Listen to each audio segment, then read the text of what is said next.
Hey everybody, David here at Scale Models Midwest. Welcome back to the workbench. It's Wednesday night, time for our midweek update.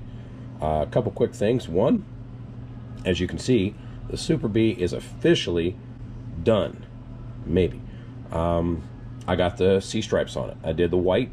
I think it just looks really, really sharp.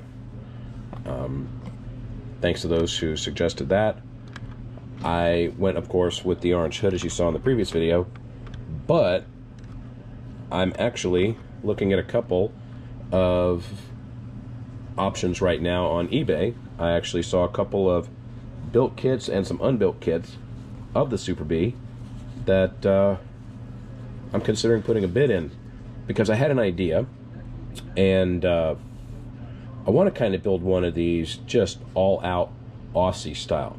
For those of you, if you've ever seen the Australian style cars on YouTube, they are built with these honking huge engines with mega blowers, and I figure if I build one Aussie style, I don't need the hood for it.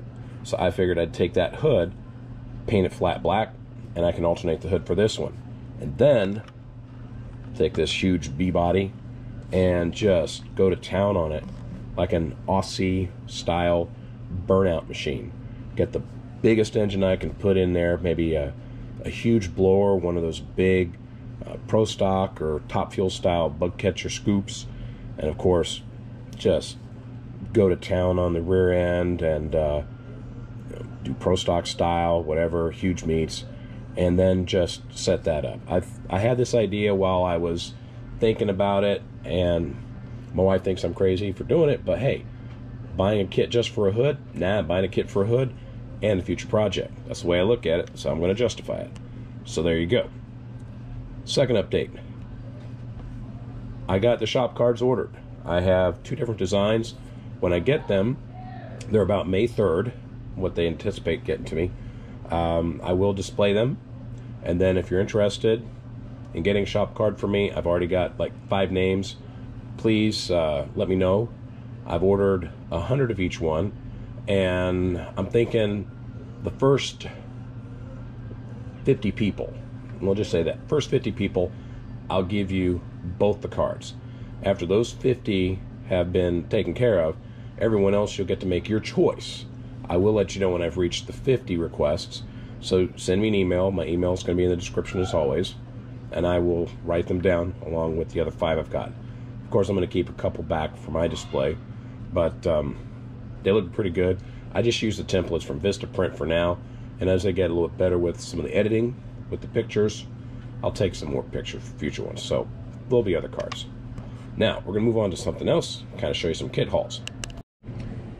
So this was the gift my daughter wanted for Easter, and picked out herself, but I told her we'd think about it, and we left the hobby store. I went back the next day, and yeah, I picked it up. She was excited to see this. Gone are the days of the Easter egg hunts, wearing the Easter dresses, and they've been replaced by building really cool models of gaming and Japanese anime that she loves. So she kind of takes after me in the sense that I grew up watching Star Blazers back in the 80s, and to this day I would love to build the Battleship Yamato. Even if I get a small model of it, they just don't exist out there for sale. People are just holding on to them and asking ridiculous prices for them. At the local hobby store that we go to, Hobby Haven in Urbandale, they have a couple that are being sold on consignment, but they're not of the Star Blazers Yamato. They are of the Gamelon ships, and well, yeah, maybe someday I'll get a Gamelon, but I mean, I want the Yamato personally.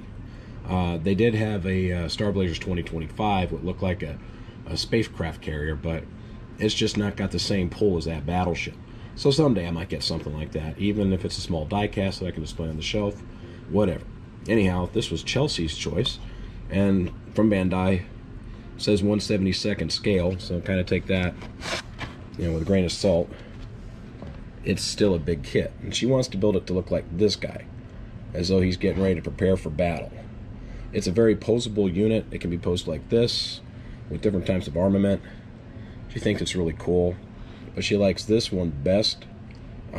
So see this in a future build. Her hands will be in the video this time. When she does build it, it'll be her doing it, and I'll help with a little bit of touch-up painting, because this thing comes pre-painted or plastic in different colors, so it makes it real easy for people to get involved in the hobby and build something right out of the box that they can put on the shelf and enjoy. And I think that's a great thing to do. Aoshima does that with a lot of their kits, but sometimes their car kits are really hard to come by, the ones that are pre-painted, and when they're being resold, like through eBay or any other specialty sales place, they're asking $150 to $250 for a kit that brand new is probably $50-$60. So just kind of watch it out there and see what's what. Nothing wrong with painting kits. I love painting kits, but sometimes you get one that's already been pre-done, like the old Pro Modeler kits that we had. They're good. So I'm going to show you the other ones real quick. A couple of days ago, I got my own little Easter gift. As a member of the Salvinos JR Builders Group, we get first crack at these kits before they show up in the stores. It's still going to be maybe about a month before they show up at your local hobby retailer or even online, like at modelroundup.com. But they have the Rollout Camaro 2022 ZL1 and the Chase Elliot Camaro out. The kits are already being built on the web. Luka Cee, his channel, he's already got 2 videos of his in progress. The Autistic Modeler, he's got 1 build. And HPI Guys, Chris got his build. They are great. Let me tell you about it real quick. Hang on. Okay, I'm back. I had to clear my throat, take a sip of my tea. Feeling the effects still of being sick earlier in the week, but man, I'm feeling a lot better. So, on to the kit. This Camaro is very well molded and very detailed as well. It's 3 pieces for the body. This, the hood, and I think part of the spoiler in the back. But I'm going to show you something. Very few mold lines on this that need to be looked at. I can see right along the edge. You could sand those, polish this up with a 3200 grit cloth or even up to 6000, and then polish it, decal it, clear it, and build the rest of your kit the way you want to build it. Like the Chase Elliot kit that's molded in color. These things look so good, you probably won't even need to paint it. I'm still debating if I paint mine white or not, but I'm going to take a look at the decals and I'm going to kind of weigh the options and then go from there. Still, I'm going to show you the rest of the kit here. I'm going to get the camera set up. I'll be right back. First of all, come out of the kit, the tires look like they're pre-sanded, even rounded even. So like, you probably won't even need to sand these. Maybe cut off the little nibs at the end, and that's that. These tires are awesome. I hope that shows up like these in the future kits. I bet they will. I'm not going to take anything else out of their plastics, but the glass looks awesome. Hopefully you can see it through the plastic. But well set up. Clear spoiler on the back. There's the other 2 body pieces. I'll probably do a little paint detailing here with the black wash for that. And then what's going to be with these kits is that they're molded in different colors. First color, black. Wheel fenders, inner fenders. The 2-piece tires, sorry, 2-piece rims.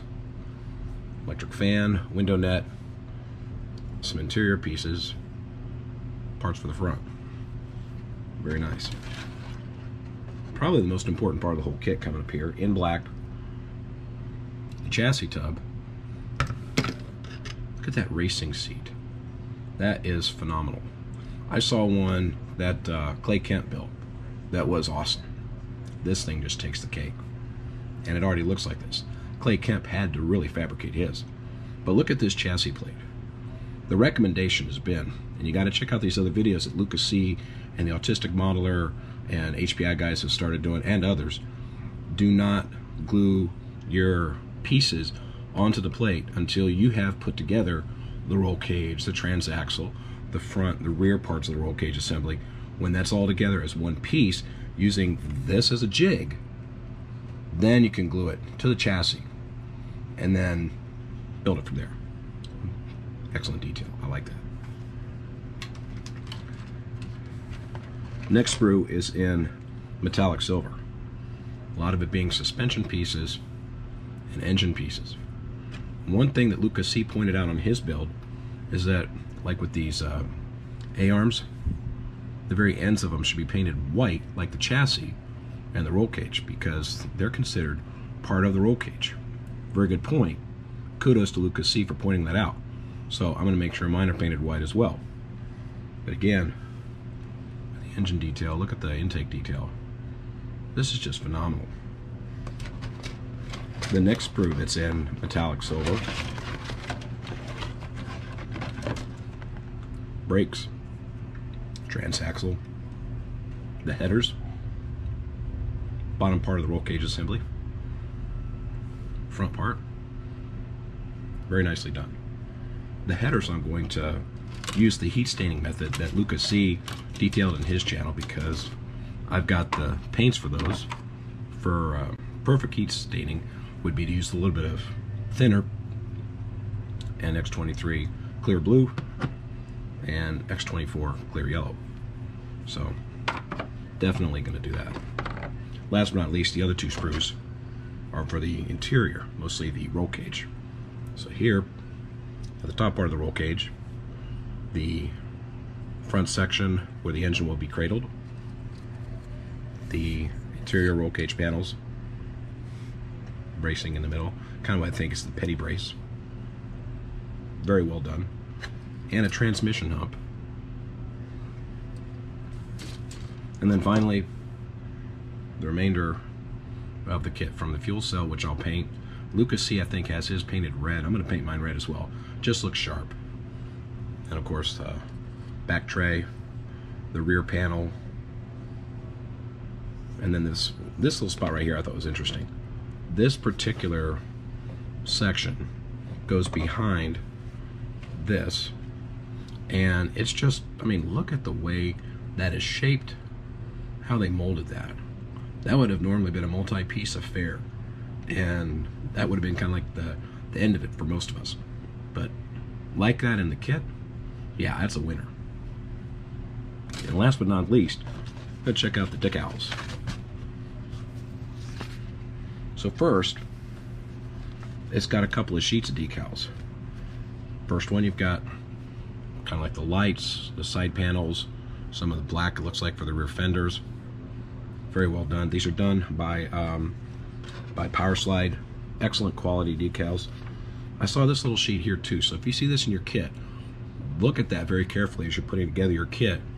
It's telling you that in step 1, part number should be a certain number instead of what they're listed as, so kind of watch that as you build your kit.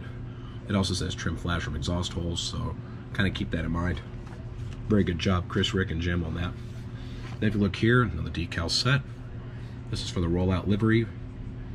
And this is why I'm thinking that I might as well just leave my body painted white and just put the rest of it together with the decals. See how it looks. And finally, more decals. And some of these look like they're repeats that were on that first sheet. That's always good, because sometimes if the decals don't conform, even by using microsol and microset, you're not left out in the open. You've got extra decals that you can utilize.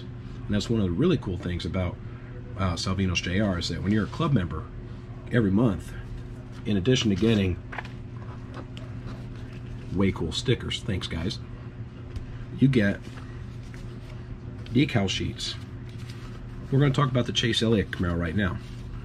This model is molded in blue, gray, metallic silver, and white. Here are the white decals that if you decide to just sand the body and then put the decals on it, or clear the body and then put the decals on it, you can. You got decals for these. You don't have to tape and mask and paint. You got that. Next thing you have, obviously, is the sheet for the numbers. So you've got that.